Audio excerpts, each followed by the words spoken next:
Japan, one of the world leaders in the car manufacturing industry for the past several decades, having vehicles produced which have dispersed into virtually every corner on the planet today, the question arises, where did they come from? After the nation's defeat in World War II, they had to rebuild. A heavily relied on component was cars. When the world fell into turmoil during an energy crisis in the 1970s, industrial markets fell into deep turbulence as well. The energy crisis affected many countries around the world, including America.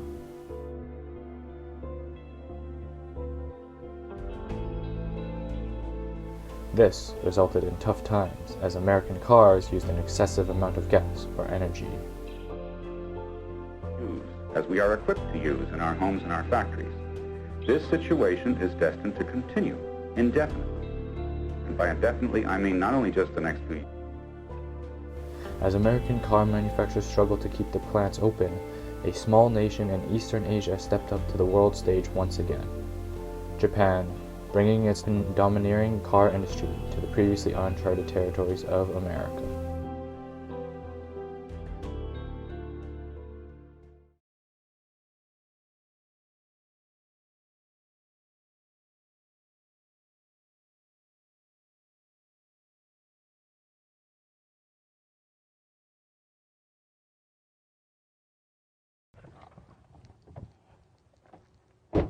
When you look at the parking lot today in America or the US, you see different variety of manufacturers from around the world.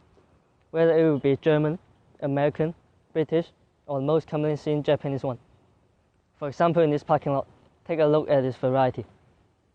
Here in this parking lot, we see Toyotas, Chevrolet, BMWs, Hondas, and many other international brands. A heavy influence of Japanese cars can be seen present in not only this parking lot, but in many different places as well. But it wasn't always like this. The 1950s were known as the decade of prosperity, conformity, and consensus. However, the following decade of the 60s was full of turmoil, protest, and disillusionment. In America, there was a post-World War II boom, and was the dawn of the Cold War as well as the Civil Rights Movement. When it came to the automotive industrial market, American manufacturers dominated. Ford, General Motors, and Chrysler made up a lot of the domestic production in the land of the new global superpower. Then along with the passing of the 70s came the oil crisis. So in 1973, the world was hit by a bit of a shockwave, and that's because the Organization of Petroleum Exporting Countries, or OPEC, proclaimed an oil embargo, and they stopped exporting oil to countries such as Canada and the Netherlands and the United States. And even though America had its own oil, it really didn't make much use of it. They were kind of reluctant to do so. So they were still very dependent on foreign oil. And so that served as a bit of a wake-up call for Americans and how they need to change their way of life. But they were too late. Because along came Japanese cars who had been through years of testing and development in the harsh regulatory conditions of Japan, and the Americans just could not compete with their cars. And even though Japanese cars weren't well received initially in America, the people still warmed up pretty quickly to the idea of having a small and fuel-efficient car in the time of an energy crisis. In the 70s and 80s, a transition began in which Americans started buying the new and cheaper Japanese manufactured cars. When driving down the road, parking in a parking lot, or simply taking a trip to the mall, the local American populace began seeing more and more automobiles from this foreign country. They were smaller and had a different look from their distinct American ones. News reports reported many of these instances on live television. Here today on ENG News, we have a man who bought a new car, not only to himself, but also to America. His name is Bobbert Schmidt, and he is a local resident in Flint, Michigan. He recently purchased his brand new 1980 Honda CR-V. So, Mr. Schmidt, How you fancy the new automobile? So before I buy this new beautiful Japanese car, I own an old, heavy, ugly and slow American GM car. And it was a pain to drive that old American car. It took lots of gas to drive, it drove slow, and it's really hard to park.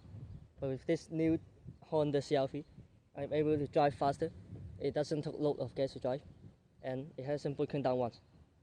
And before I wasn't sure about buying a Japanese car, but now I don't think I'll ever go back. Well, that's a true proud owner. So, America, here's the question. Will this turn into a big thing or not? Because the Japanese car industry has taken the American car industry by storm. How big will this affect America? My name's Billy Bob John. Tune in tonight to hear more. The integration of a large import of foreign vehicles from the East Asian country of Japan was successful for many reasons. Owners found that the newly imported cars possessed many benefits that previous American cars failed to carry. So the thing about American cars at that time was that they were very big and heavy, to the point where they were pretty much called land yachts by the public, and to this day. They had these massive engines that, for the amount of fuel they burned, they did not make a lot of power. And so the Americans were driving around in these very big, slow, and inefficient cars, which is not what you want when your nation is facing an energy crisis. And because of the large and sort of perceived sturdy nature of the American cars, the people weren't really willing to switch away from them to the small Japanese ones because of the stigma of them being these fragile and not very good quality cars in general. However, looking at that today, though, the public perception has obviously changed. But back then, the Americans were reluctant to buy those cars, but ultimately the oil crisis forced their hand, which gave the Japanese a huge advantage when the American people went to the dealership to buy a new car. Despite the global energy crisis playing a major effect on the success of the Japanese automobile manufacturing industry, a question arises. What really differed between the cars of the two nations? What technical and technological aspects were advantageous for the Japanese cars? So because of the fuel crisis, American manufacturers tried to enter the small car market with cars like the Ford Pinto and the AMC Gremlin, and to try and shift away from their large and inefficient cars, but they simply could not compete with the Japanese manufacturers. Thanks to Japanese regulations, their cars had been developed for fuel efficiency from the very start, way before the oil crisis hit. And so they were smaller, cheaper, lighter, and were even more durable, and also had smaller engines. And they had developed technologies such as front-wheel drive and continuously variable transmissions and synthetic materials, which all helped shed weight off of the cars. And so, because the Americans couldn't compete, they instead chose to collaborate with the Japanese manufacturers. And this led to some partnerships where cars from one manufacturer would end up being sold in another market as a completely different car.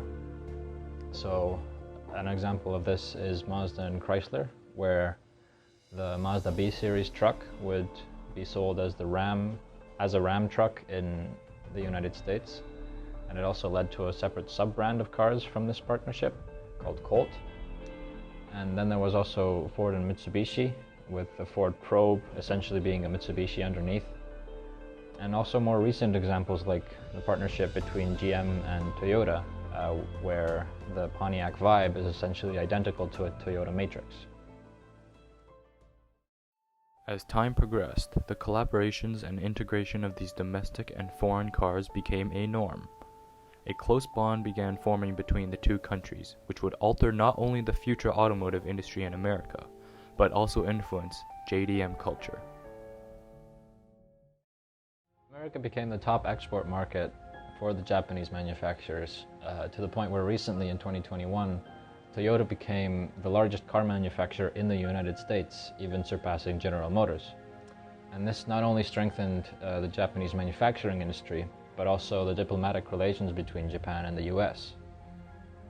Japan also contributed to the US economy by setting up manufacturing plants on American soil, providing jobs to the American people. And there are also lots of culture aspects that the Japanese import market changed.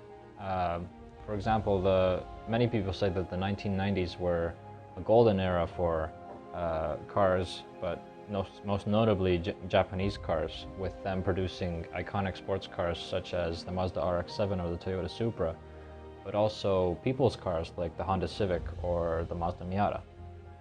And 10 years later, as a result of this golden age, we also essentially got the birth of modern tuner culture, which was also in part aided by the Fast and Furious movies of that time.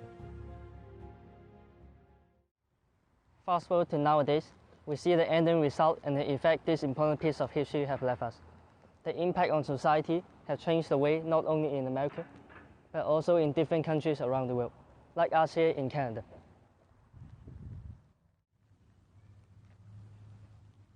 Not only a Japanese car, such as this Honda beside me, affordable for the middle class, it is also considerably long-lasting and has a low maintenance. Its impact will leave the imprint on the rest of the society for many years in the future.